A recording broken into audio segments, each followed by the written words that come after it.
Olá, boa noite, meus irmãos, meus amigos, que a graça e a paz do nosso Senhor Jesus Cristo esteja sobre a vida de cada um de vocês.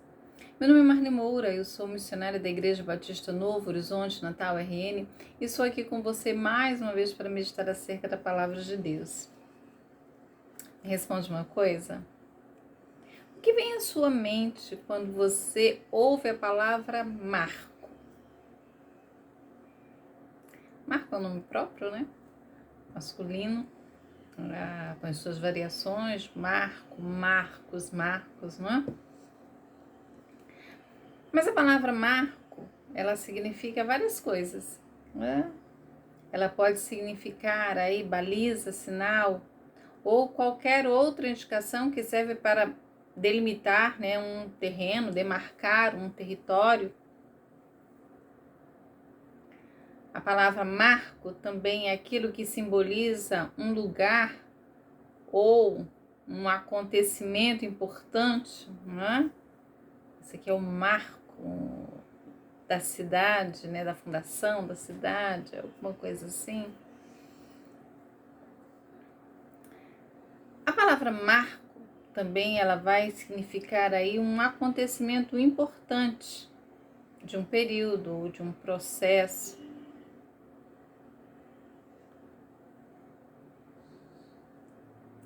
A palavra marco também, né, em construção, ela significa aí aquela parte fixa das portas e janelas. Existe também aquilo que a gente chama de marco postal, que são, né, caixas, né, de coleta postal. Aquilo é um marco postal.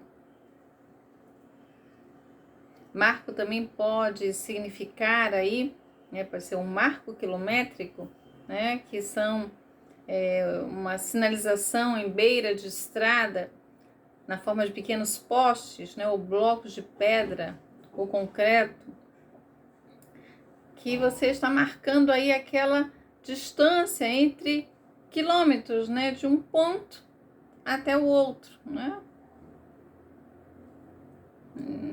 Há um outro ponto aí de referência da estrada, né? Tantos quilômetros para determinado lugar. A palavra marco também, ela pode ter aí um sentido de um marco regulatório. O que seria isso? Aqui é um conjunto aí de leis, né, sobre determinado assunto ou uma especialidade. Pode ser utilizado na economia, né, pode ser aí uma moeda, né, uma unidade aí monetária, né, moeda alemã, né, o marco alemão. Então a palavra marco aí ela tem vários significados, né? Eu tirei essas definições aqui do dicionário Aulete, né? O significado aí da palavra marco. Então, várias aplicações, não é? Agora eu posso fazer uma outra pergunta a você? Se você pudesse colocar aí a sua vida, os acontecimentos da sua vida aí numa linha, não é? Quais marcos você sinalizaria? Quais acontecimentos aí você classificaria como um marco importante?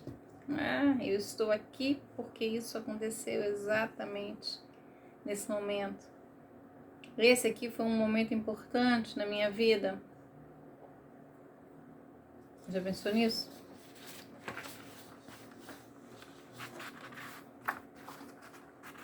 Eu gostaria de ler com vocês um momento, assim, um marco importante na história do povo de Israel.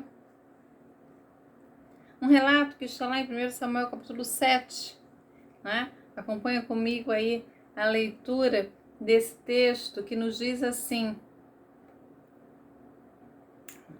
1 Samuel capítulo 7 diz assim: Então vieram os homens de Kiriat Jearim e levaram a arca do Senhor à casa de Abinadab, no outeiro, e consagraram Eleazar, seu filho, para que guardasse a arca do Senhor. Sucedeu que, desde aquele dia, a arca ficou em Kiriat Jearim, E tantos dias se passaram que chegaram a 20 anos. E toda a casa de Israel dirigia lamentações ao Senhor. Falou Samuel a toda a casa de Israel, dizendo: Se é de todo o vosso coração que voltais para o Senhor, tirai dentre vós os deuses estranhos e os astarotes, e preparai os corações ao Senhor, e servi a Ele só, e Ele vos livrará das mãos dos filisteus. Então os filhos de Israel tiraram dentre si os Baalins e os Astarotes e serviram só ao Senhor. Disse mais Samuel: Congregai todo Israel em Mispá, e orarei por vós ao Senhor. Congregaram-se em Mispá, tiraram água e derramaram perante o Senhor, e jejuaram. Aquele dia, e ali disseram: Pecamos contra o Senhor. E Samuel jogou os filhos de Israel em Mispá. Quando, pois, os filisteus ouviram que os filhos de Israel estavam congregados em Mispá, subiram os príncipes dos filisteus contra Israel. O que, ouvindo os filhos de Israel, tiveram medo diante dos filisteus. Então disseram os filhos de Israel a Samuel: Não cesses de clamar ao Senhor, nosso Deus, por nós, para que nos livre da mão dos filisteus. Tomou, pois, Samuel um cordeiro que ainda mamava e o sacrificou em holocausto ao Senhor. Clamou Samuel ao Senhor por Israel, e o Senhor lhe respondeu. Enquanto Samuel oferecia o holocausto, os filisteus chegaram a peleja contra Israel. Mas trovejou o Senhor aquele dia, com grande estampido sobre os filisteus, e os aterrou de tal modo que foram derrotados diante dos filhos de Israel. Saindo de Mispá, os homens de Israel perseguiram os filisteus e os derrotaram até abaixo de Bet-cá. Tomou então Samuel uma pedra e a pôs entre Mispá e Sem. E lhe chamou Ebenezer e disse: Até aqui nos ajudou o Senhor. Assim os filisteus foram abatidos e nunca mais vieram ao território de Israel, porquanto foi a mão do Senhor contra eles todos os dias de Samuel. As cidades que os filisteus haviam tomado a Israel foram-lhe restituídas, desde Ecrom até Gate, e os territórios delas arrebatou Israel das mãos dos filisteus. E houve paz entre Israel e os amorreus. Julgou Samuel todos os dias da sua vida a Israel. De ano em ano, fazia uma volta passando por Betel, Gilgal e Mispá, e julgava Israel em todos esses lugares. Porém voltava a Ramá, porque a sua casa estava ali, onde julgava Israel, e edificou um altar ao Senhor. O verso 12. Tomou então Samuel uma pedra, e a pôs entre Mispá e Sem, e lhe chamou Ebenezer, e disse: Até aqui nos ajudou o Senhor. Certamente essa passagem, mais do que aquela pedra, né, aquele marco, né, que representava algo aí na história, todos esses acontecimentos marcaram a trajetória daquela nação, marcaram a trajetória de Israel. O texto vai começar dizendo que um homem foi consagrado, né, como um sacerdote, né, Eleazar. Você vê isso logo no início do capítulo 7. Eleazar, o nome Eleazar significa Deus é provisão ou Deus é poder, né? E ele foi consagrado para cuidar aí da arca do Senhor, vindo aí de uma família de sacerdotes, né? Ele vai receber este consentimento. E aí o texto vai dizer, vai fazer referência aí a um tempo histórico em que a arca do Senhor permanece ali, em Kiriat Jearim. Diz lá que foram 20 anos. 20 anos. A arca permaneceu ali. Desde esse momento aqui, né, histórico, né, que ele está dizendo, né, de Eleazar até esse dia aqui em que eles começam a fazer aí aquelas lamentações diante do Senhor.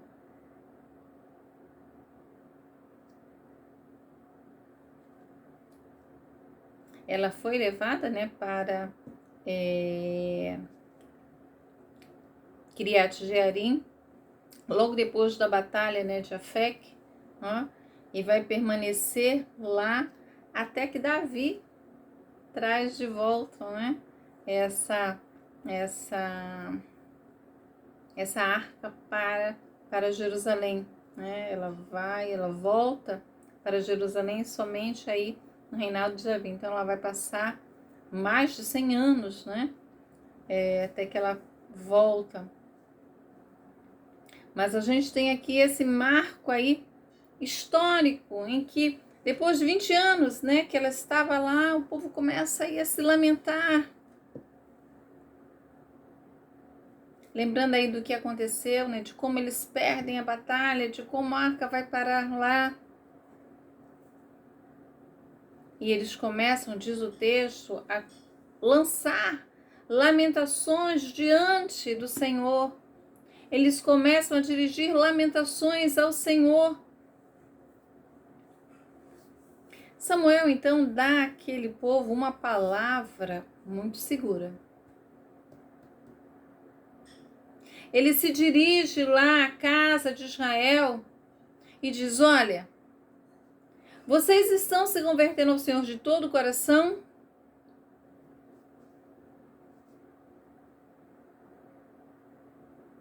É assim? Vocês estão aí de fato com um arrependimento sincero? Vocês estão dizendo que serão leais ao Senhor? Precisa ser mais que palavras, não é? Precisa ser fruto aí de um coração que se arrepende, que muda. Diz aí o texto.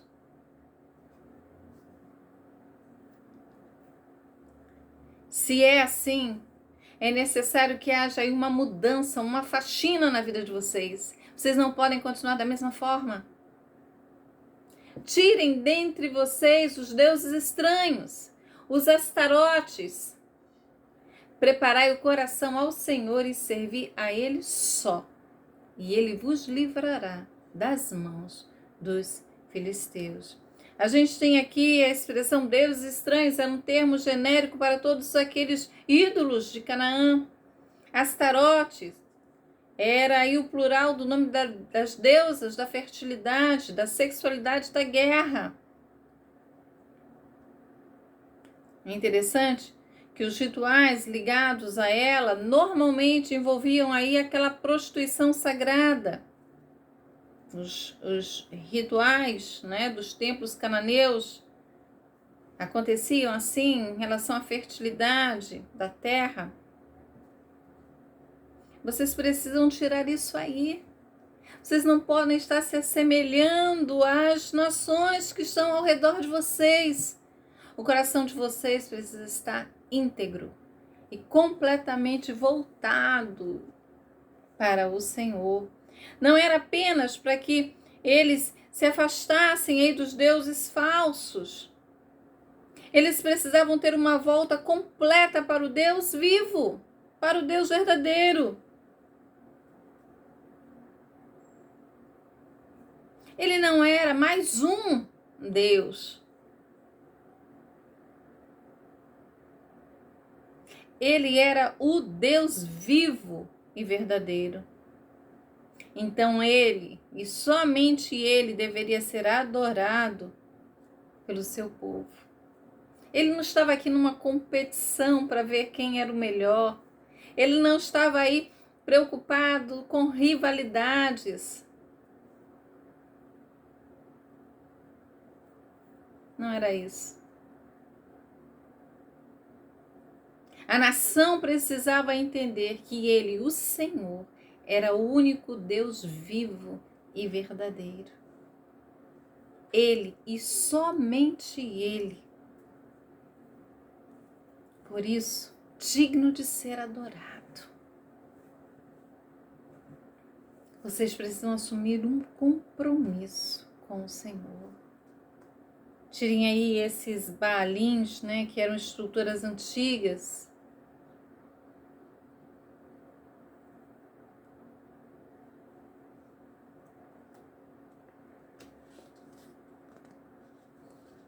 De Baal. Tire isso aí do meio de vocês. E é interessante que você vê a resposta no verso 4, porque eles tiram os deuses estranhos e se voltam para o Senhor. Samuel juntou o povo para o encontro de oração em Mispá. Ficava 12 quilômetros ao norte de Jerusalém. E Samuel diz: e eu orarei por vós. Eu vou orar por vocês.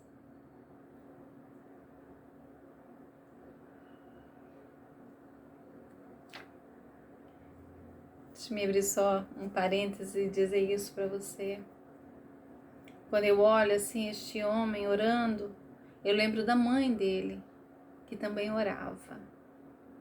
Não só orava, mas cumpriu seus votos diante do Senhor.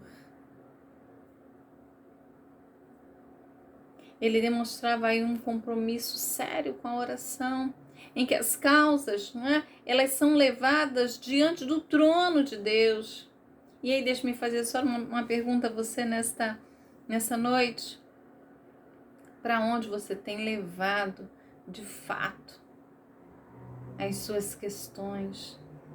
Às vezes nós falamos que vamos orar, sim, eu vou orar e vou aguardar a resposta de Deus, mas você já tem no seu coração todo o plano determinado. A oração é apenas para você cumprir aí uma agenda.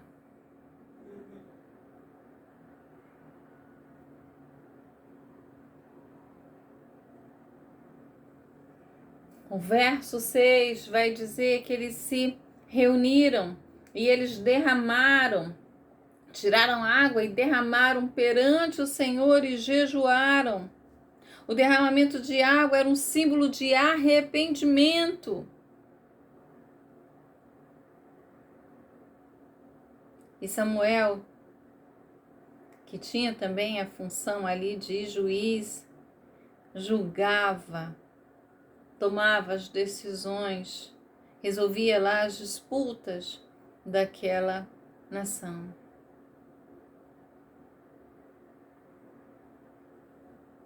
Mas o inimigo ouviu, né? Que eles estavam reunidos. Os movimentos, né, que são feitos aí, a presença de Deus diante do Senhor, o inimigo fica aí ouvindo. E eles ouviram aí, os filisteus ouviram. E aí subiram os príncipes dos filisteus contra Israel. Israel temeu. Você percebe aí que eles temeram por causa dos filisteus. O encontro de Israel lá em Mispá chama a atenção do inimigo.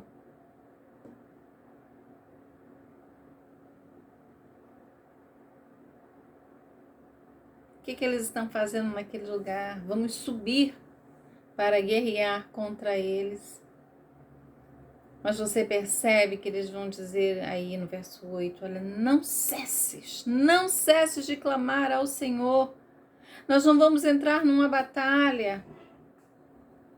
Nós não vamos entrar nessa luta sem ter a certeza daquilo que o Senhor está nos orientando, sem a certeza da vitória. Diferente do confronto lá de Efec no capítulo 4. Eles não estavam aí pensando na arca e como um amuleto mágico, eles estavam na dependência do Senhor.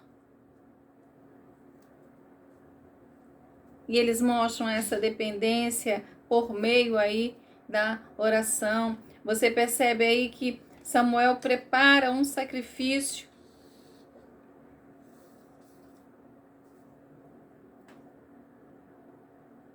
Samuel vai preparar um sacrifício, um holocausto. Ele apresenta isso diante do Senhor e começa a clamar. E Deus responde. Diz o texto que é o Senhor que troveja. O Senhor fez aí um grande estampido. E os filisteus, que saíram para guerrear contra Israel com toda a pompa, com a certeza de uma vitória, eles saem de lá aterrados, apavorados, amedrontados. E aí Israel consegue perseguir, não só perseguir, derrotar. Mas eu falei de marco hoje, né? Eu perguntei a você acerca aí dos marcos da sua vida. Houve aqui uma pedra que representava aí realmente um marco. Diz lá o verso 12 que Samuel pega uma pedra e coloca entre Mispa e Sem. Ele marca um território, um local lá. E vai dizer: Ebenezer, até aqui nos ajudou o Senhor. A palavra hebraica Ebenezer significa aí pedra de ajuda. Ela aparece 3 vezes na Bíblia, você pode conferir isso. Ebenezer vai ser aí o nome de uma aldeia de Efraim.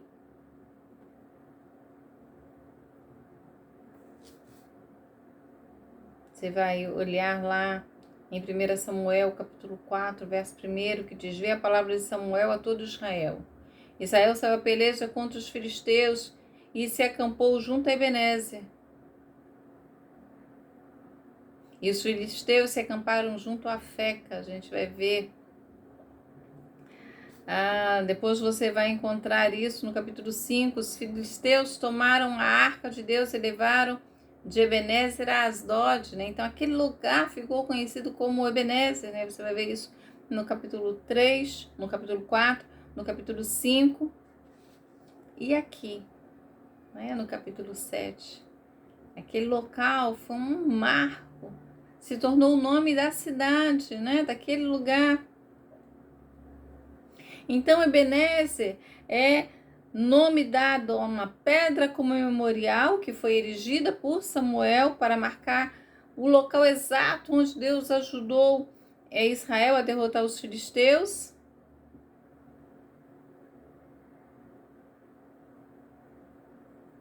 E se tornou o nome também daquela aldeia. Se você pensar nessas duas lutas, a de Afec e essa que ocorre aqui, você vai ver a palavra Ebenezer, pedra de ajuda. Em um momento, o Senhor não foi a ajuda do seu povo. E na outra, o Senhor vem e peleja por eles.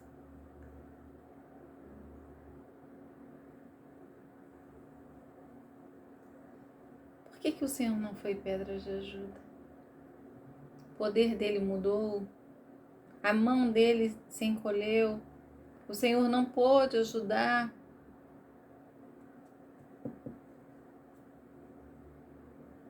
Deixa-me dizer uma coisa para você. O povo estava em desobediência ao Senhor e não voltou com um coração arrependido para clamar ao Senhor, como nós vemos aqui. Em 1 Samuel capítulo 7, o povo, na verdade, estava dizendo aqui: olha, Senhor, você é a nossa ajuda. Nós queremos ter uma relação com o Senhor de inteira e completa dependência, não só de palavras, Senhor, mas de ações, de um coração voltado inteiramente para o Senhor. Tanto que eles fazem uma faxina na vida. Eles retiram aquilo que não agrada ao Senhor. Pelo contrário, desagradava a Deus. Estava em desobediência à sua palavra. Os versos 12 e 13 mostram aí que para comemorar a vitória, o reconhecimento aqui da intervenção do Senhor, Samuel estabelece uma pedra memorial no campo de batalha. Pedra de ajuda, o Senhor nos ajudou nesse lugar. O Senhor esteve conosco, o Senhor nos deu vitória.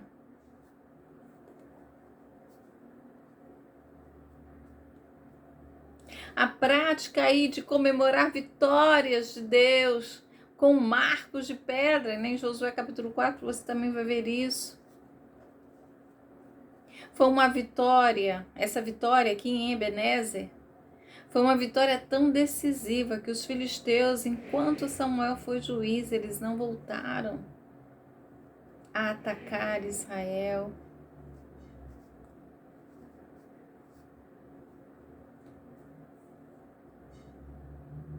É um relato muito bonito. É um relato aí de uma ajuda, de uma intervenção. É um reconhecimento do povo em relação a essa ajuda. O Senhor, de fato, foi pedra de ajuda. Foi aquele que nos ajudou. Nós estamos hoje, né, aqui na Igreja Batista Novo Horizonte, hoje, 20 de novembro, nós teremos hoje o culto de gratidão ao Senhor por 15 anos de igreja organizada, né?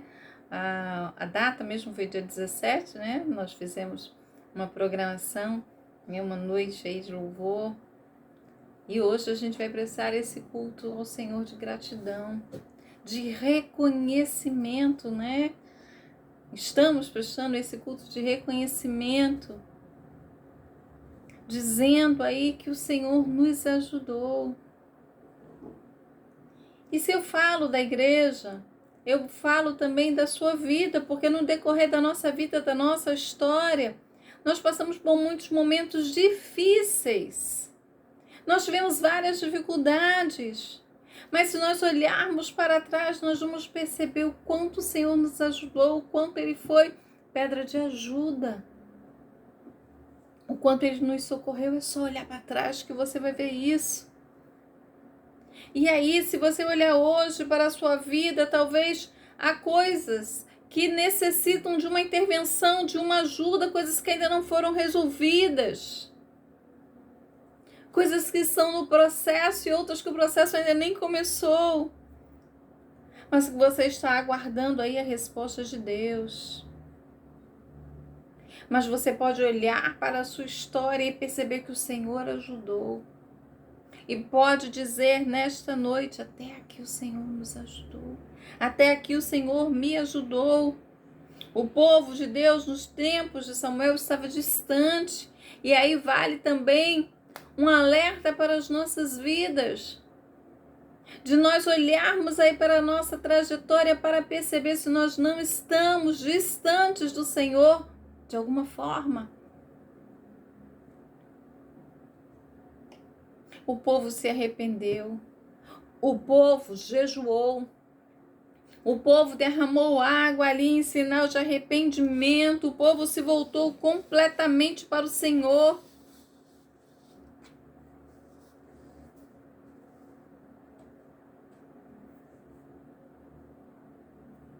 E tiveram uma vitória recebida das mãos de Deus. Deus é a nossa pedra de ajuda. Deus é a nossa pedra de ajuda. É pedra de ajuda para a vida desta igreja. Igreja Batista Novo Horizonte. É pedra de ajuda para você. Nesses 15 anos, tivemos momentos de muita alegria. Tivemos momentos de tristezas. Perdemos pessoas. Algumas que foram militar em outros lugares. Outras que foram transferidas para a glória.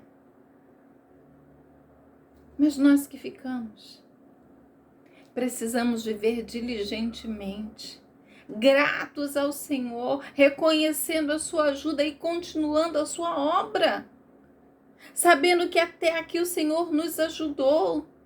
Precisamos olhar para as nossas vidas e pedir que o Senhor nos ajude. Marli, mas a gente não tem aí nenhum tipo de Astarote. Nós não temos aí deuses estranhos, Baalins. Meus irmãos, há muitas pessoas deixando mágoas, tristezas, desentendimentos ocuparem um lugar no seu coração. Precisamos retirar essas coisas. Precisamos retirar o pecado.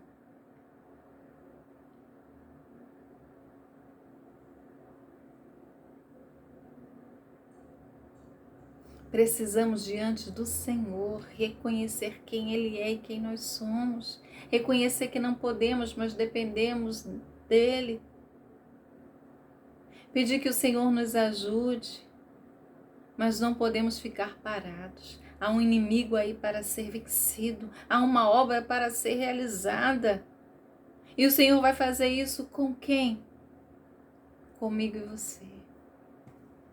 Que reconhecem que o Senhor tem nos ajudado, que declaram isso e se voltam com o coração inteiro, arrependido, submisso ao Senhor. Até aqui nos ajudou o Senhor. Ebenezer, pedra de ajuda, o Senhor é aquele que nos ajuda. Então louvado seja o nome dele.